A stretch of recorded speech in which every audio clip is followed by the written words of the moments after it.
Welcome back to the deep dive. Yes, welcome back. To Occult Archives, you know where we go. That's right. To unearth the stories behind history's most feared books. Absolutely, those hidden, Those forbidden texts. that are too dangerous to read. Right, and today Yeah, we're going to be doing that for the 274th time. we are. And today we're diving into Secrets of the Black Arts, Forbidden Witchcraft, Demon Pacts, and the Hidden Legacy of the Devil. Oh my. Quite a title. Quite a title. A newly published book, 2024 by Global Gray. Cover art by Jan Vermeulen. Always a good sign. Yeah, if you want to check it out yourself, you can find it at globalgraybooks.com. We're going to be looking at witchcraft, demon pacts, the whole shebang. That's right, all the things. All the good stuff. They go bump in the night. So this book really starts out by setting the stage and kind of making a point that these beliefs were really widespread. Yeah, really surprisingly so. Surprising to us, maybe in the modern day. Well, yeah, today it's sort of like a novelty, but back then this was serious business. It was serious business, and not just for, kind of the common folk. Yeah, the uneducated masses, right? We're talking about Queen Elizabeth I. Oh, yeah, big names. Consulting with Dr. John Dee. Right, the royal A astrologer. very serious astrologer. Very serious. And this is what's interesting, is that it shows you a very different way of looking at the world, right? Yeah. Like where the natural and the supernatural were not so clearly divided as they are for us today. Yeah, astrology. I mean, that was like a science back then, right? Absolutely. It was considered a very serious and legitimate field of study. And it was used to advise kings and queens. Yeah, and then you've got King James I. Yeah, another big name. This guy was fascinated by witchcraft and demonology. I mean, he wrote a whole book about it, Demonology. Yep. Which really speaks to just how seriously he took these threats. He took it seriously. Absolutely. He was a scholar, a king, and a demonologist. That's right. A triple threat. Triple threat. And then you see later on, even in the legal system, someone like Sir Matthew Hale presiding over witch trials as late as 1664, which resulted in executions. Yeah. That's pretty late in the game. Yeah, I mean, that's... If you think about it, that's just a few decades before the Salem witch trials. It's like, yeah, it's not that long ago. Yeah, and these beliefs were deeply embedded in the very fabric of society. I mean, it wasn't just, Yeah. a few fringe individuals. Yeah, it was the people in charge. That's right, the people in power. The book then kind of moves on to talking about how witches got their power, right? Right. How did these witches actually do what they did? What was the source of their power? Yeah, and it was this idea of familiar spirits. Right, these kind of unseen entities. Yeah, working with... Allied with the Prince of Darkness. Or, With the devil himself. yeah. And what's interesting is how the book sort of traces this evolution of the idea. Because early on, it seems like it was more of a kind of vague connection with these spirits. Yeah. Not so much a formal agreement. Yeah, it was more like a connection with a bad guy. Yeah. But not like, we signed a contract. Yeah, no paperwork involved. Yeah, it was more of a handshake deal with the devil. Right, right. But then later on, this idea of a formal compact with the devil really emerges. Yeah. This idea of a mutual agreement, a contract, where a person gains the services of a demon. Yeah. It goes from handshake to full-on lawyer. Right, with all the fine print. Yeah. You're right. And of course, you're trading your soul for it. Oh, yeah, that was always the catch. That was always the catch. In exchange for the demon's help, industrious and vigilant service, the book says you ultimately forfeit your soul for eternity. That's a pretty steep price. Yeah, I don't know if I'd make that deal. Yeah, I think twice about that one. The book goes into pretty good detail about how you make this pact, right? Right. It's not just a casual chat with a shadowy figure. No. We're talking about a formal contract. Yeah. Written down, signed by the sorcerer with their own blood. With your own blood. Just to make it official. Yeah, you're going to make it official. Yeah. Yeah, and then the demon takes the contract away. Whisked away to be presented again when the term is up. Right. Right. And so the book then goes on to sort of, dive into, well, is this real? Right. Like, what are the arguments for this actually being a thing? Yeah. Is there any evidence for this? And it starts out with Blackstone's commentaries. Oh, yeah. Big legal mind. Blackstone saying, you can't deny witchcraft because it's in the Word of God and it's in the laws of nations. That's right. And for many people at the time, that was enough. It was enough. I mean, if it's in the Bible and it's in the law, well, that must mean it's real. Right. Right. The fact that we have laws against it just proves it. Yeah. And we also get this really interesting definition of a witch from an anonymous 17th century writer. Okay. So this writer defines a witch as someone working by the devil, or some devilish art, to either harm or heal, reveal secrets, or foretell the future, all things the devil supposedly devised to ensnare souls. Okay, so a lot of stuff falls under that umbrella. Yeah, it's a pretty broad definition. It's not just like the stereotypical, cackling, wart-nosed witch. Yeah, it's much more than that. Yeah. And that's what's important to remember. It's not just the bad stuff either, right? Like healing. Yeah, that's right. Even healing could be considered witchcraft. Yeah. Because the underlying danger was that any supernatural ability not sanctioned by the church was likely demonic in origin. Okay. And therefore a threat to one's salvation. Yes, better safe than sorry. Better safe than sorry. And this definition encompassed a whole range of figures. Conjurers, enchanters, sorcerers, diviners. They were all essentially working under the same dark influence. Right. So trying to find, the one true witch definition is kind of beside the point. Yeah, because the devil works in mysterious ways, right? Right. And the book makes that clear. It does. And then we get a bunch of biblical quotes to really drive the point home. Yeah, they really wanted to hammer this home. Yeah, so you've got Exodus, Leviticus, Deuteronomy, 2 Chronicles, Galatians.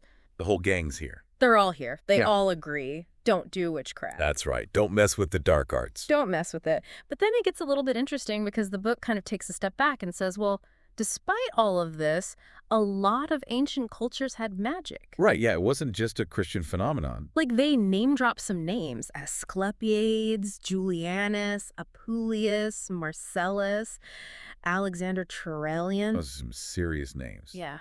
Yeah, and it highlights this complex relationship between societies and magic, right? Yeah. Like officially condemned, but still practiced. Yeah, it's like we hate it, but we need it. Yeah, kind of a love-hate relationship. Pliny the Elder even said necromancy was all over the place in his day, but it was condemned. Yeah, condemned by the wisest. Yeah. Classed with crimes like treason and poisoning. Right.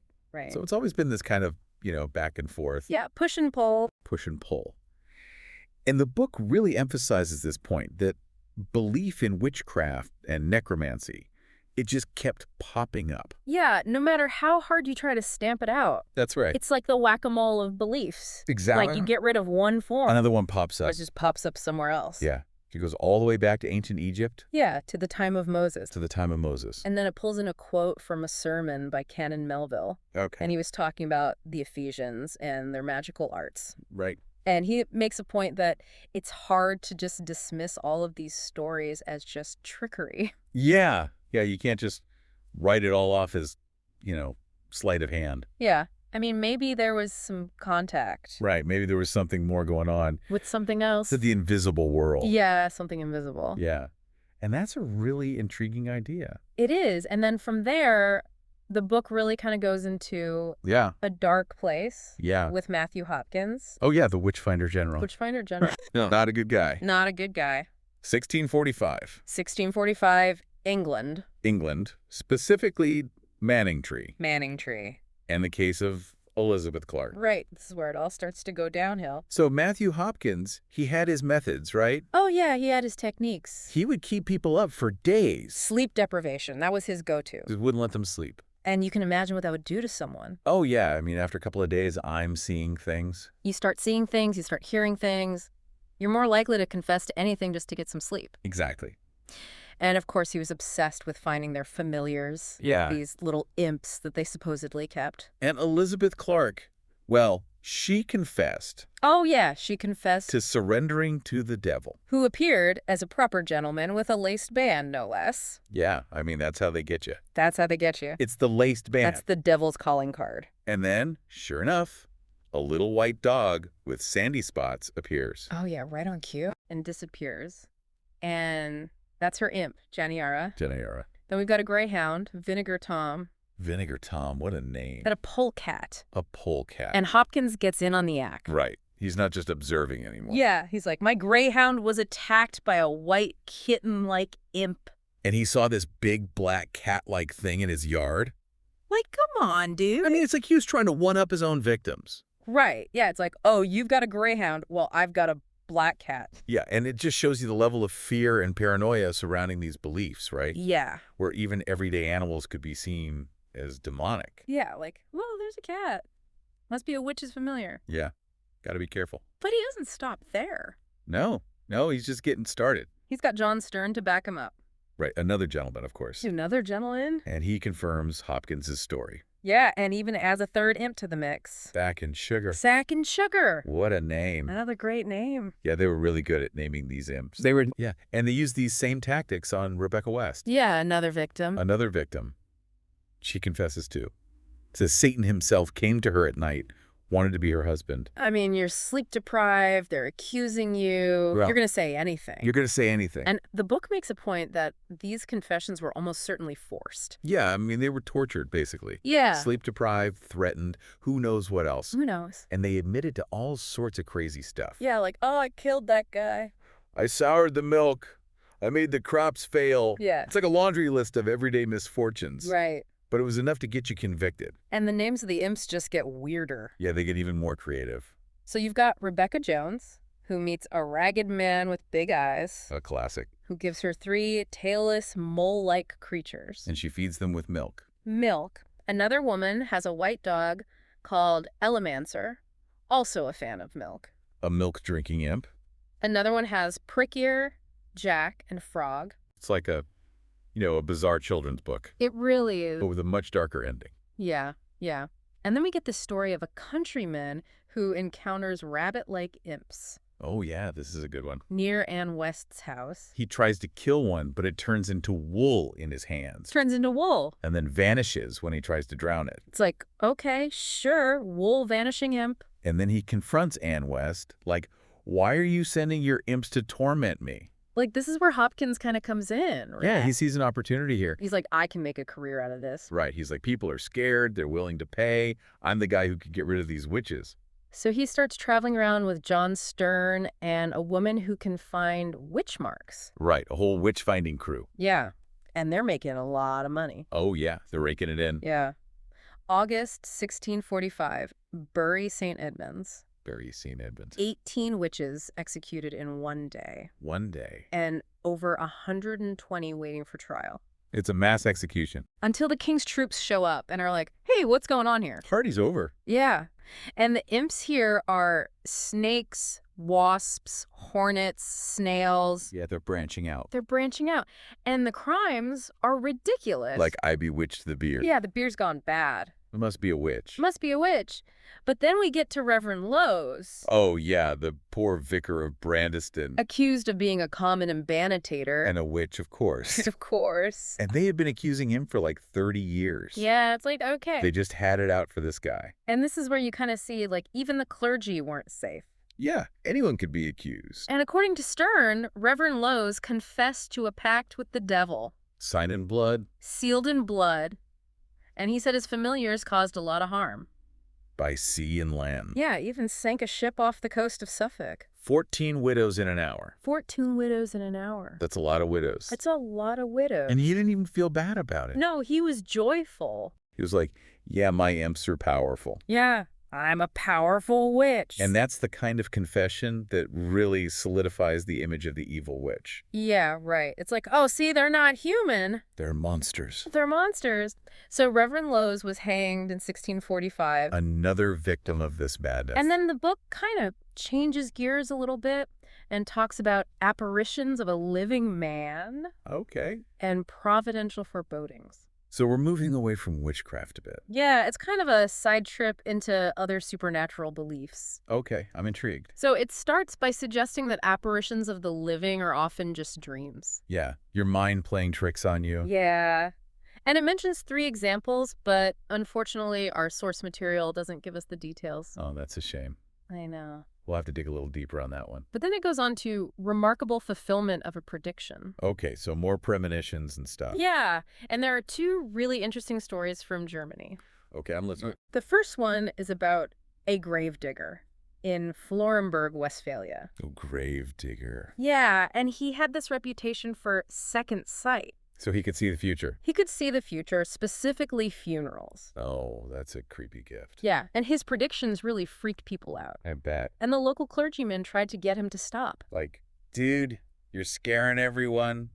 Yeah, like, quiet down with the death predictions. Yeah, we get it. You can see dead people. But then the gravedigger comes to the clergyman with this prediction that a corpse is going to be drawn on a sledge by an ox. By an ox. That's pretty specific. Yeah, very specific. And apparently that was considered super disgraceful back then. Yeah, it was like you only did that for suicides and criminal. Like the worst of the worst. The worst of the worst. So the clergyman's like, come on, that's just superstition. Yeah, you're making stuff up. But then Austrian troops come through on their way to the Netherlands. Okay. It starts snowing really heavily. So no horses. No horses. And then a woman dies in a nearby village. So they need to transport the body. They need to transport the body, but there are no horses. And it's snowing. It's snowing. So what do? They put the body on a sledge and get an ox to pull it. Oh my God, the gravedigger was right. The gravedigger was right.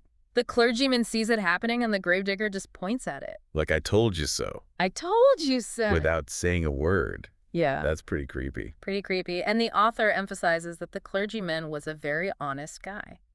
Right, so he wouldn't have made this up. Wouldn't have made it up. And then we get another story. Another story. This time from the Westphalian province of Mark. Okay. A Protestant preacher and his gravedigger. Another gravedigger. Out in a gravedigger. They seem to have a knack for this kind of thing. They do. So the gravedigger predicts a funeral from the preacher's house. Oh no, that's bad news. Bad news. And he says the preacher's going to have to follow the coffin before everyone else. That's even worse. Yeah. And the preacher's wife is about to give birth. Oh, so he's really worried. He's terrified. But she gives birth safely. Okay, crisis averted. But the gravedigger's like, not so fast. No, he's not done yet. Not done yet. The servant maid dies. Oh. And the custom is for the master of the house to follow the coffin. So the preacher's next in line. He's next in line. So he tries to get around this by having his wife follow the coffin. She's just been to church for the first time since giving birth. Yeah. So kind of makes sense. Yeah, he's like, I'll go with the schoolmaster and the kids. Right. But on the day of the funeral, as she's walking behind the coffin, she collapses.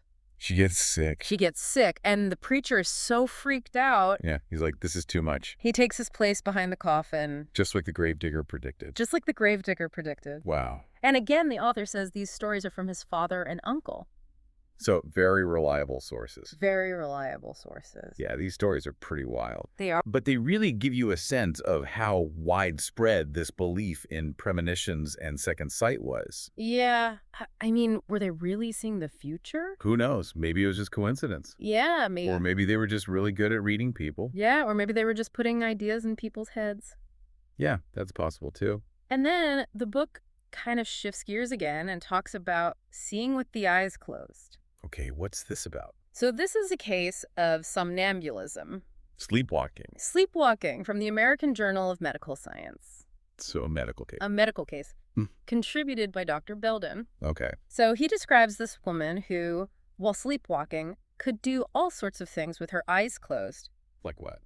She could set the table with her eyes closed. with her eyes closed in a dark room. Wow. She could prepare breakfast, get coffee cups from a closet. Like navigate around obstacles? Yeah, it's crazy. That's pretty amazing. And when she woke up, she had no memory of it. So she's completely unconscious. Completely unconscious. And yet she's able to perform these complex tasks. Yeah. It's like, what's going on in her brain? It really makes you wonder. It does. Yeah, this is a good example of how things that might have been seen as supernatural in the past Yeah. can actually have a scientific explanation. Yeah. Sometimes it's not the devil. It's just your brain being weird. Right, exactly. And then finally, we get to the Salem witch trials. Oh boy, here we go. Here we go. This is the big one. The big one.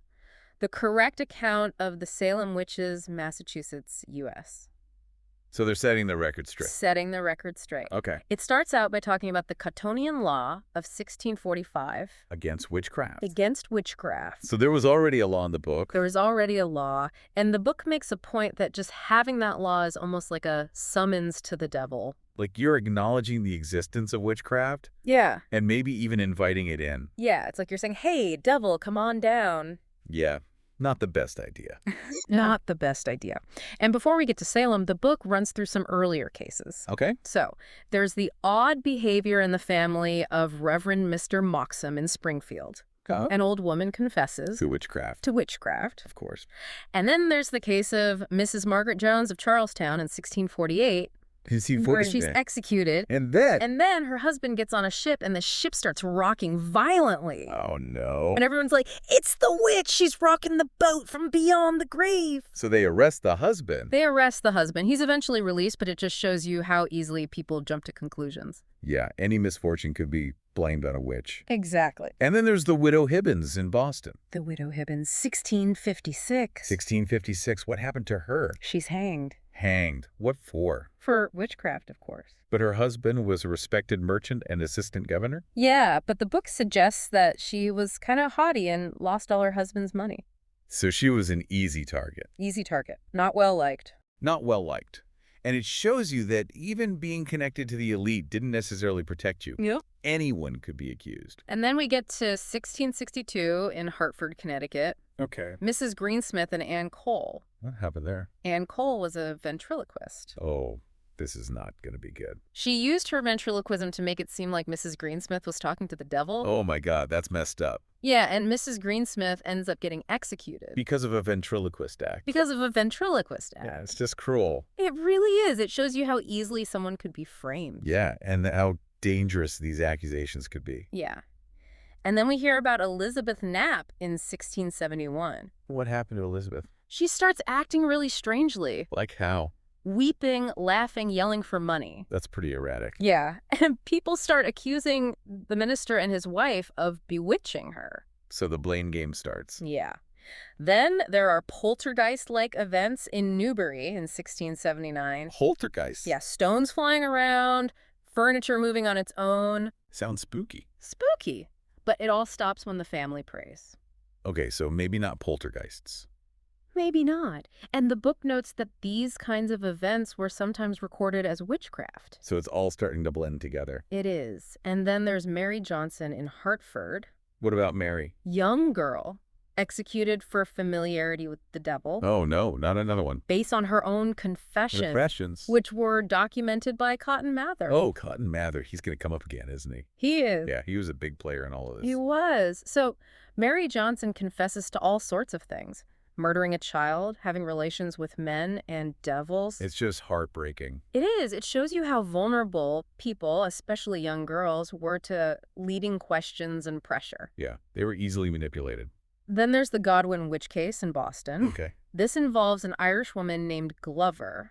What did she do? She's accused of bewitching John Godwin's daughter. And the daughter starts having fits. Fits, yeah. And then other children in the family start having them too. Oh no, it's spreading. And the doctors are like, this is supernatural. Oh boy. And then they find rag babies in Glover's house. Rag babies. Yeah. She sold toys. Okay. And she was Catholic. It's already suspicious. Already suspicious. Right. And the children have these dramatic reactions to the dolls in court. So they're putting on a show. It seems like it. And Glover gets executed. They execute. But the children keep having fits. They keep having fits. They start barking like dogs, purring like cats. It's like they're learning how to be bewitched. Yeah. It's really strange. Really makes you wonder if they were faking it. Or if they were just so caught up in the hysteria that they were kind of subconsciously acting it out. Yeah, it's a scary thought. And then finally we get to Salem. Salem. February 1692. 1692. Elizabeth Parris and Abigail Williams start acting strange. Beginning of the end. And then there's Tituba, the slave from New Spain. Ah, Tituba. She makes a